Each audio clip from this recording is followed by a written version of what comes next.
اسی ڈاکٹر عبدالغنی فاروق مکافات عمل میں لکھتے ہیں، ایک شخص تھا، اس کا نام ڈاکٹر عبدالعلیم تھا، سعودی عرب میں گیا، وہاں سے بڑی دولت کما کے لایا، لاہور میں اس نے اپنی رہائش اختیار کی۔ اس کی 2 بیٹیاں تھیں، ایک بیٹا تھا۔ اس نے اپنی بیٹی کا نکاح کیا اپنی گھر والی کے بھتیجے کے ساتھ، گھر والی کے بھتیجے کے ساتھ نکاح طے ہو گیا۔ اب جس دن بارات آنی تھی تو اس نے دعوت کا اہتمام کیا، اور لاہور کے سب سے مشہور ہوٹل میں یہ دعوت کا اہتمام ہوا، اور اس نے مختلف قسم کے کھانے بنائے۔ صرف 8 قسم کا تو میٹھا رکھا تھا، 8 قسم کے آئٹم میٹھے کے اس نے رکھے، باقی جو کھانے کے اقسام تھی وہ اس کے علاوہ تھی۔ اور جب اس کی بیٹی حال میں آ رہی تھی، نیم برہنہ لباس اس کو پہنایا ہوا تھا، عورتیں جو ساتھ تھیں ان کا بھی لباس نیم برہنہ تھا، گانا پورے حال میں چل رہا تھا، فحاشی کا ماحول تھا، بڑے بڑے کیمرے لے کر سامنے کھڑے تصویریں کھینچ رہے تھے۔ ایسا نہیں لگتا تھا کہ یہ کسی مسلمان شخص کی بیٹی کی شادی ہو رہی ہے۔ تو ڈاکٹر عبدالغنی کہتے ہیں ہم وہاں تھے، یہ منظر دیکھا نہ گیا، ہم اٹھ کے چلے گئے کہ ایک شخص جس کی زندگی سعودیہ میں گزری حرم کے پاس، اور اس کی بھی یہ حالت۔ انہوں نے اس سے کہا اللہ کے بندے، اللہ کی اتنی نافرمانی نہ کرو۔ کہا جی تم لوگ بڑے خشک مزاج لوگ ہو، شادی میں سب کچھ جائز ہوتا ہے، شادی بیاہ کے اندر کوئی چیز حرام نہیں ہوتی، سب جائز ہے۔ رب ایک چیز کو ناجائز کہہ رہا اور یہ کہہ رہا جائز ہے۔ 6 مہینے گزرے، صرف 6 ماہ۔ 6 ماہ کے بعد کہتے میری ملاقات اسی شخص کے ساتھ ہوئی تو میں نے دیکھا بہت پریشان افسردہ۔ پوچھا بھائی کیا ہوا؟ کہا وہ جو میں نے اپنی بڑی بیٹی کی شادی اپنی بیوی کے بھتیجے کے ساتھ کی تھی، 6 مہینے گزرے تھے، اس نے ناچاکی ہوئی 3 طلاقیں اس کو دے دی۔ کہتے میں نے اس سے کہا کیا وجہ ہو گئی؟ بس اس نے کہا یہ مجھے پسند نہیں ہے۔ تو کہا کیا ابتدا میں ایک دوسرے کو دیکھا نہیں تھا؟ کہا دیکھا بھی تھا، شادی بھی محبت کی تھی، محبت کی شادی تھی۔ 6 مہینے کے بعد اس نے طلاق دے دی۔ دلوں میں محبت تو اللہ ڈالتا ہے، اس لیے جس کام کی بنیاد اللہ کی نافرمانی میں ہوگی اس میں سکون نہیں ہوگا۔ یہ بات دل کی تختی پہ لکھ لیں۔ جس شادی میں آپ دیکھ لو یہ موسیقی ہے، وہ شادی کبھی زیادہ دیر باقی نہیں رہتی۔ آج ہم معاشرے میں دیکھ رہے ہیں طلاقیں کیوں بڑھ رہی ہیں، نافرمانیاں کیوں بڑھ رہی ہیں، بیماریاں مصائب کیوں بڑھتے جا رہے ہیں؟ اس کی بنیادی وجہ ہمیں یہ نظر آتی ہے۔ انہوں نے اسی کتاب میں ایک واقعہ لکھا، ایک شخص کی 4 بیٹیاں تھیں، 2 بیٹے تھے۔ علاقے کا بڑا چودھری تھا، اس نے کہا میں اپنے بیٹے کی شادی بڑے دھوم دھام سے کروں گا۔ بیٹے کی شادی کا جب موقع آیا، 3 دن تک اس کے گھر کے اندر موسیقی چل رہی تھی۔ راتوں میں ناچنے کے لیے اس نے ناچنے والی لڑکیوں کو لایا، وہ راتوں کو آتی تھی، پوری رات ناچ چلتا تھا۔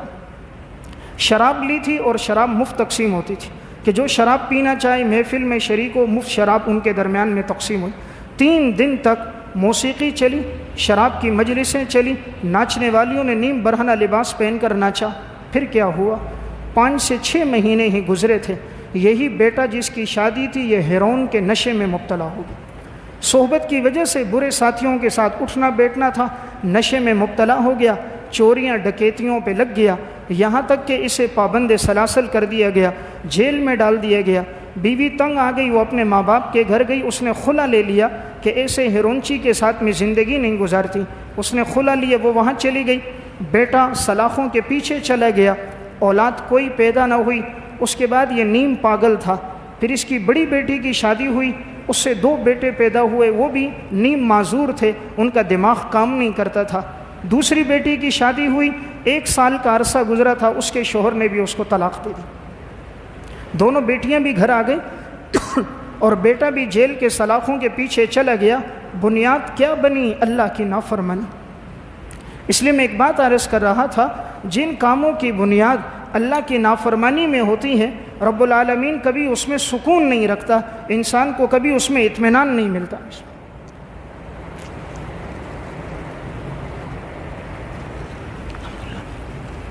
اللہ رب العزت نے قرآن کریم میں یہ وعدہ بیان فرما دیا، ان الذین یحبون ان تشیع الفاحشہ فی الذین آمنوا لہم عذاب علیم فی الدنیا والآخرہ۔ اگر تم دنیا میں بے حیائی پھیلاؤ گے، ہم تمہیں دنیا میں بھی عذاب دیں گے، آخرت میں بھی عذاب دیں گے۔ اسی کتاب میں انہوں نے ایک واقعہ لکھا، ایک شخص کا نام تھا چودھری کبیر، گجراوالا کا رہنے والا تھا، بڑی زمینیں تھی، دولت پیسہ بہت تھا۔ جس دن اس کی بیٹے کی شادی تھی، اس نے پورے علاقے کے اندر اسی طرح موسیقی کا ایک ماحول پیدا کر دیا۔ لوگ گھروں میں سوئے ہوئے تھے، منع کرتے تھے، لیکن یہ کسی جو بھی آتا، اس کے پاس دولت تھی، پیسہ تھا، تعلقات تھے، سب کے منہ بند کر دیتا اور سارا دن موسیقی چلتی، ناچنے والے آ کر ناچتے رہتے تھے۔ شادی کے 7 سے 8 مہینے بھی گزرے تھے۔ اچانک کیا ہوا، اس کے گھر کے اندر رات کو آگ لگ گئی۔ جتنا گھر کا سامان تھا، جو بہو کا سامان تھا، جتنی دولت اس نے اپنی جوانی میں جمع کی تھی، آگ ایسی لگی کہ آنن فانن گھر کا سارا سامان جل گیا۔ وہی شخص جو لاکھوں کروڑوں روپے میں کھیلتا تھا اور اب لوگوں کے سامنے بھیک پانے پر آ گیا۔ ایک دن میں، ایک رات میں اللہ نے عرش سے فرش پہ لے آیا۔ انسان کیا سمجھتا ہے؟ میری دولت، میرا پیسہ، میرے تعلقات۔ کہتا ہے میری عقل، تجھے عقل کی نعمت کس نے دی؟ تیرے ہاتھوں میں طاقت کس نے ڈالی؟ رب العالمین ایک فالج کا حملہ کر دے، پھر ذرا کروٹ بدل کے تو دکھاؤ۔ وہ ایک عقل کی نعمت لے لے، ساری دنیا کے ڈاکٹروں کے پاس جاؤ، پھر وہ عقل کی نعمت لوٹا دے۔ وہ آنکھوں کی بینائی چھین لے، ساری دنیا کے ڈاکٹر مل جائیں، ذرا بینائی دے کر تو بتائیں۔ تو قرآن کا وعدہ سچا وعدہ کہ جس نے بے حیائی میں زندگی گزاری ہے، ہم اس کو دردناک عذاب دیں گے۔ آج کا ماحول ایسا بنتا جا رہا ہے، عموماً شادیوں کے موقع پہ یہ ایک نئی رسم بن گئی، گاڑیوں میں بڑے بڑے ڈیگ رکھے جاتے ہیں اور ان ڈیگوں میں بعض بزرگ بھی ناچ رہے ہوتے ہیں۔ ایسوں کو بھی دیکھا، سفید ریش ہے، شادی کا موقع ہوتا ہے وہ ناچ رہا نظر آ رہا ہوتا ہے۔ شادی کا موقع ہے، باپ ناچ رہا ہے، بڑا بھائی ناچ رہا ہے، نمازی لوگ، دیندار لوگ، تمہاری دینداری کہاں چلے گئی؟ اللہ کے عذاب کو دعوت دینے والی بات ہوتی ہے۔ اسی لیے پھر ایسی زندگیوں میں سکون نہیں ہوتا۔ آپ دیکھ لینا، جو شادی بھی ایسی گزرے گی، چند سال تو گزر جائیں گے، سکون نہیں ہوگا، اور جو جتنی سادگی سے گزرے گی اللہ اطمینان دے گا۔ ہمارے ایک ساتھی نے واقعہ سنایا، وہ کہنے لگے علاقے میں اسی طرح شادی تھی، فیڈرل بی ایریا میں، تو اس شخص نے 2 بیٹوں کی شادی کر رہا تھا، تو اس نے بڑے ڈیگ لا کر اپنے گھر کی چھت پہ رکھ دیے، اور ڈیگوں کے رخ تھے مسجد کے سامنے مسجد تھی، اور ڈیگ بالکل سامنے رکھ دیے۔ ساری رات وہ ڈیگ چلتے رہے۔ صبح کی اذان کا ٹائم ہوا، مسجد کے مؤذن ان کے پاس گئے کہ اذان ہو رہی ہے، نماز ہوگی، آپ اس کو بند کر دو۔ تو آگے سے وہ لڑکوں کے والد نے کہا یہ اذانیں روزانہ ہوتی ہیں، نمازیں روزانہ ہوتی ہیں، بیٹے کی شادی کبھی کبھی ہوتی ہے، یہ تو روزانہ اذان ہوتی ہے، روزانہ نماز ہوتی ہے۔ مؤذن نے سمجھایا، بات سمجھ نہ آئی، وہ گانا لگا رہا، انہوں نے اذان دے دی، نماز پڑھا دی۔ اگلے دن جب بارات تھی تو دونوں بیٹوں کی ان گھر والیوں کو لینے جا رہے تھے، تو اب درمیان میں جو گاڑیاں تھیں تو ان میں ریس ہو گئی۔ تو چونکہ جوانی کا نشہ ہوتا ہے تو گاڑیاں جو چل رہی تو یہ ایک دوسرے سے ریس لگانے لگے۔ جس گاڑی کے اندر اس کے ایک میں ایک بیٹا بیٹھا ہوا تھا، دوسری گاڑی میں دوسرا بیٹا بیٹھا ہوا تھا، ایک میں اس کی والدہ ساتھ تھی، دوسری گاڑی میں والد ساتھ تھا۔ تو اب یہ ریس لگتے ہوئے ساتھ گانا چل رہا ہے، تیزی میں جا رہے ہیں، راستے میں ایکسیڈنٹ ہو گیا، پیچھے سے ٹرالا تیزی میں تھا، اوپر سے گزر گیا، دونوں بیٹے بھی جگہ پہ مر گئے اور وہ باپ بھی مر گیا، بیٹی بھی مر گئی۔ 4 جنازے ایک دن میں گھر سے اٹھ گئے۔ اور وہی جو کہتا تھا آزان روزانہ ہوتی ہے، لاش ایسی مسخ ہو گئی، پہچاننے میں نہیں آ رہی تھی کہ یہ کہاں گئی۔ تم نے دین کا مذاق بنا دیا، شریعت کے احکامات کو ٹھکراتے ہو، کہتے کوئی حرج نہیں۔ آج سے چند دن پہلے یہاں قریب میں شادی تھی اور وہ مسجد کے آگے سے ڈھول بجاتا ہوا جا رہا ہے، گانے بجاتا ہوا گزر رہا ہے۔ مسجد کا مؤذن جا کر ہمارا کہتا ہے جی ایسا نہ کرو، جی کوئی بات نہیں ہے، اللہ معاف کرے گا، تم کون ہو؟ ایمان کہاں گیا؟ کہاں شرم و حیا چلی گئی؟ قرآن پڑھے ہیں، مسجد میں سجدہ ہوتا ہے، محراب کے سامنے آ کر تم گانے بجاتے ہو، پھر کس منہ سے رب کے سامنے سجدہ کرتے ہو؟ یا تو اس رب کی شریعت کو چھوڑو، یا اس پیغمبر کے احکامات کو چھوڑو، یا اس کے مطابق اپنی طرز زندگی گزارو۔ اس لیے دیکھ لینا اپنے معاشرے میں جس نے ایسی زندگی گزاری ہے، یا اولاد نافرمان، یا معذور، یا اپاہج، یا نتیجہ طلاق، یا گھر کا سکون نہیں ہوگا، اطمینان اللہ نہیں دے گا۔ یہ تو اللہ نے قرآن میں کہہ دیا، جو بے حیائی کا کام کرے گا ہم دنیا میں عذاب دیں گے۔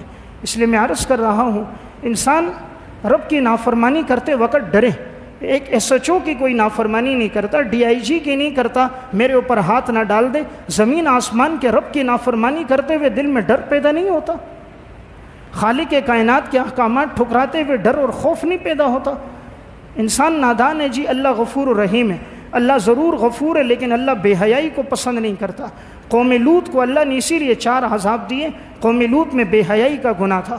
فجعلنا عالیہا سافلہا وامطرنا علیہا حجارۃ من سجیل، ہم نے نیچے کی زمین کو اوپر کر دیا، اوپر کی زمین کو ہم نے نیچے کر دیا، اور ہم نے ان کے اوپر پتھروں کی بارش کر دی۔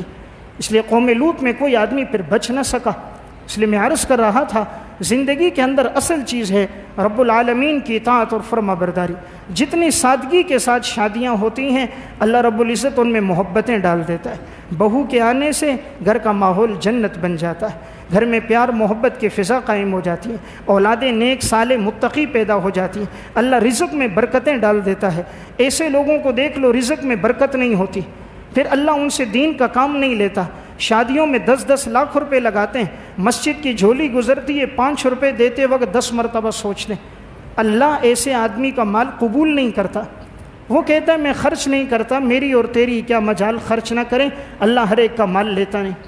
ہمارے یہ مسجد کے ایک نمازی ہیں، اس نے مجھے ایک واقعہ سنایا، کہا کہ رحیم یار خان میں اس طرح ایک شادی ہو رہی تھی، شادی میں وہ بھی علاقے کا وڈیرا تھا، تو اس نے ایک نئی بات شروع کی کہ جیب سے نوٹ نکالتا تھا تو ایک کنویں کے کنارے کھڑا ہوا تھا، ارد گرد سارے لوگ تھے، تو یہ جیب سے 100 کا نوٹ نکالتا، بندوق کے آگے رکھتا، گولی چلاتا، پھر 500 کا نوٹ لیتا، بندوق کے آگے رکھتا، پھر گولی چلاتا، لوگوں کو دکھانے کے لیے نوٹ سامنے رکھ کے گولیاں چلا رہے، میرے بیٹے کی شادی ہے۔ فحاشی کی محفل اس نے قائم کر دی، سارے لوگ آ رہے ہیں اور وہاں پہ ناچ چل رہا ہے، موسیقی چل رہی ہے۔ تقریباً کہا کہ 3 ہفتے بھی نہیں گزرے تھے، یہی جو بیٹا جس کی شادی میں یہ کر رہا تھا، وہی بیٹا ذہنی معذور ہو گیا اور اسی کنویں کے پاس آ کر کھڑا ہوا، چھلانگ لگائی، کنویں میں اندر گرا اور وہیں پہ مر گیا۔ جس بیٹے کے لیے کر رہا تھا 3 ہفتے گزرے، زیادہ وقت نہیں گزرا، صرف 21 دن کا ٹائم گزرا ہے، اور پھر حالت یہ تھی کہ اسی کنویں میں وہ گرا اور نیم پاگل یہ ہو گیا تھا، اور وہیں سے پھر اس کی لاش باہر آئی ہے۔ اس لیے میں ایک بات بتا رہا ہوں، قرآن جب ایک بات کہہ رہا ہے وہ سچی ہے، یہ کسی مولوی کی بات نہیں کر رہا، میں آپ کو قرآن سنا رہا ہوں۔ ان الذین یحبون ان تشیع الفاحشہ فی الذین آمنوا لہم عذاب علیم فی الدنیا والآخرہ، اگر تم نے بے حیائی میں زندگی گزاری، ہم دنیا اور آخرت میں تمہیں سخت سزا دیں گے۔ اللہ کا وعدہ سچا ہے، اس لیے جس کو دیکھو زندگی گزری وہ کبھی بھی سکون اور اطمینان مستقبل میں نہ پا سکا۔ اس لیے انسان کوشش کرے ہر وقت دیکھیں اللہ کا حکم کیا ہے، اللہ کے نبی کا فرمان کیا ہے۔ جو نبی ہمارے لیے روتے روتے چلا گیا، ہم اسی کی شریعت کی دھجیاں اڑاتے ہیں۔ جو پیغمبر ہمارے لیے رو رہا ہے، کل قیامت کا بھی دن ہوگا، ہر نبی کی زبان پر ہوگا نفسی نفسی، اپنی فکر ہوگی، سورج 1 میل کے فاصلے پر ہوگا، سارے انسان حفاتن عرلن غرلن، برہنہ جسم برہنہ پاؤں کھڑے ہوں گے، لوگ حضرت آدم علیہ السلام کے پاس جائیں گے، آپ دعا کرو کہ اللہ تعالیٰ حساب کتاب شروع کر دے، وہ فرمائیں گے نہیں مجھ سے خطا ہوئی، میں نے وہ پتا درخت کا کھا لیا تھا، کہیں اللہ مجھ سے نہ پوچھ لے، تم نوح علیہ السلام کے پاس جاؤ۔ لوگ نوح علیہ السلام کے پاس جائیں گے، آپ دعا کریں اللہ حساب و کتاب شروع کر دے، لوگ پسینوں میں ڈوبیں، کسی کا پسینہ ٹخنوں تک، کسی کا گھٹنے تک، اور کسی کا پسینہ اس کی ناف تک۔ نوح علیہ السلام کہیں گے میں نہیں بات کر سکتا، میں نے اپنے بیٹے کی اللہ سے دعا کی تھی، کہیں ایسا نہ ہو اللہ مجھ سے اس کے بارے میں نہ پوچھ لے۔ تم جاؤ حضرت ابراہیم علیہ السلام کے پاس، حضرت ابراہیم علیہ السلام کے پاس جائیں گے، ابراہیم علیہ السلام فرمائیں گے میں بھی اب اللہ سے کوئی دعا نہیں کر سکتا، اس لیے کہ ابراہیم علیہ السلام وجہ یہ بیان کریں گے کہ ابراہیم علیہ السلام نے 3 موقع پر توریہ استعمال کیا تھا، فرمائے میں نے وہ الفاظ استعمال کیے، کہیں اللہ تعالیٰ مجھ سے ان الفاظوں کے بارے میں نہ پوچھ لے۔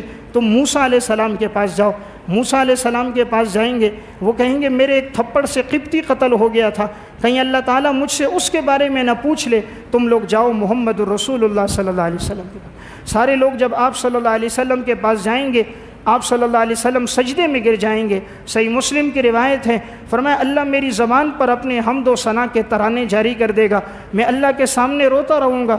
اللہ رب العزت فرمائیں گے ارفع رأسک سل تعطى فاشفع تشفع، اپنا سر اٹھائیے محمد، مانگیے تمہیں عطا کیا جائے گا، سفارش کرو اللہ آپ کی سفارش قبول کرے گا۔ پھر آپ صلی اللہ علیہ وسلم کی زبان پر ایک لفظ ہوگا یا ربی امتی امتی، یا ربی امتی امتی۔ جو پیغمبر محشر کے میدان میں بھی ہمارے لیے دعائیں کرے، آج ہم اسی کی شریعت کو چھوڑ رہے ہیں، اسی کے احکامات کو توڑ رہے ہیں۔ جو پیغمبر اس لیے آیا کہ موسیقی کے آلات کو توڑیں، ہم اسی موسیقی کے آلات کو شادی بیاہ میں لگا رہے ہیں۔ اس لیے میں نے آج کے اس بیان میں ایک بات عرض کی ہے کہ یہ گناہ جو بڑھتا جا رہا ہے اس سے ہم اپنے آپ کو بچائیں۔ ہماری عبادت تلاوت تب سب اللہ کے ہاں قبول ہیں جب ہم اس سے بچیں۔ خدا نہ کرے بسا اوقات زندگی ایسے گناہ میں گزرتی ہے، پھر اللہ موت بھی ایسی ہی دیتا ہے۔ ڈاکٹر نور محمد جناح اسپتال کے ایک ڈاکٹر گزرے ہیں، ان کی ایک کتاب ہے جس میں انہوں نے اپنی زندگی کے سارے واقعات ذکر کیے۔ یہ تقریباً 40 سال تک جناح اسپتال کے ڈاکٹر رہے۔ میرے مشاہدات زندگی کے نام سے انہوں نے کتاب لکھی۔ اس میں انہوں نے لکھا، میرے وارڈ میں ایک شخص لایا گیا جس کی زبان پر گانا تھا، ہر وقت وہ گانا گا رہا ہوتا تھا، بڑی سخت تکلیف میں ہوتا لیکن پھر بھی غیر اختیاری طور پر اس کی زبان پہ گانا ہوتا تھا۔ زبان کہاں اس کی باہر کی لٹک گئی، چہرے کا رنگ تبدیل ہو گیا، آنکھیں اندر کی طرف دھنس گئیں، ٹانگیں زور زور سے مارتا، اس طرح چلاتا کہ کوئی اس کے قریب نہ ہو سکے، لیکن گانا اس کی زبان پہ جاری رہتا۔ جب آخری وقت آیا، انہوں نے اس کے بڑے بیٹے سے کہا اس کے قریب یاسین پڑھو، کلمہ پڑھو تاکہ تمہارا والد کلمہ پڑھ کر دنیا سے چلا جائے۔ بڑا بیٹا یاسین پڑھ رہا ہے، پوتے اس کے قریب منزل پڑھ رہے، اسے کہتے ہیں ابا جی پڑھ لا الہ الا اللہ، اس کی زبان پر نہیں آتا، وہ گانا گا رہا ہے۔ کہتے ہیں پڑھ ابا جی اشہد ان لا الہ الا اللہ، اس کی زبان پر آگے سے گانا ہے۔ آخر گانا گاتے گاتے وہ مر گیا۔ ڈاکٹر نور محمد کہتے ہیں مجھے بڑا افسوس ہوا، میں نے اس کے بڑے بیٹے سے پوچھا کہ تمہارے والد نے آخری وقت بھی کلمہ نہ پڑھ سکا اور گانے میں زندگی گزار دی۔ یہ کہتے ہیں میں نے کہا اللہ تو کسی پہ ظلم نہیں کرتا، انسان خود اپنے اوپر ظلم کرتا ہے، تمہارے والد نے زندگی کس میں گزاری تھی؟ تو بڑے بیٹے نے کہا ہمارا یہ والد جو تھا صبح ہوتی تھی گھر میں گانا لگا لیتا تھا، گھر میں بھی گانا، اس کی گاڑی میں بھی گانا، اس کی دکان میں بھی گانا ہوتا تھا۔ جب تک یہ رات کو سوتا نہیں تھا، یہ ٹیپ بند نہیں کرتا تھا، زندگی گانے میں گزاری تو موت بھی ایسی آئی کہ زبان پہ گانا تھا۔ ہم کیا سمجھتے ہیں زندگی گانے میں گزارے، موت کے وقت اللہ زبان پہ یاسین جاری کرے گا، اللہ زبان پہ سورہ رحمان جاری کرے گا؟ جو زبان ساری زندگی رب کی نافرمانی کرے، ساری زندگی گانے میں فلمی ڈائیلاگ میں گزارے، جو کان ساری زندگی موسیقی سنتے رہے، جو آنکھیں ساری زندگی بے حیائی پر مبنی فلمیں دیکھتے رہیں، پھر موت کے وقت اللہ زبان پہ یاسین جاری کرے گا، پھر اللہ موت سجدے میں دے گا، موت اچھی ہوگی، لوگ جمع ہوں گے؟ ایسا نہیں ہے۔ اللہ کا قانون انصاف کے مطابق ہے، اس لیے انسان اپنی زندگی میں عہد کرے، اس گناہ سے بچے، جو ماضی میں ہوا توبہ کرے، مستقبل کی زندگی میں ایک عہد کرے یا اللہ آج کے بعد تیری نافرمانی نہیں ہوگی، تیرے حبیب کے طریقے کے مطابق زندگی گزاریں گے۔ اللہ ہم سب کو عمل کی توفیق دے۔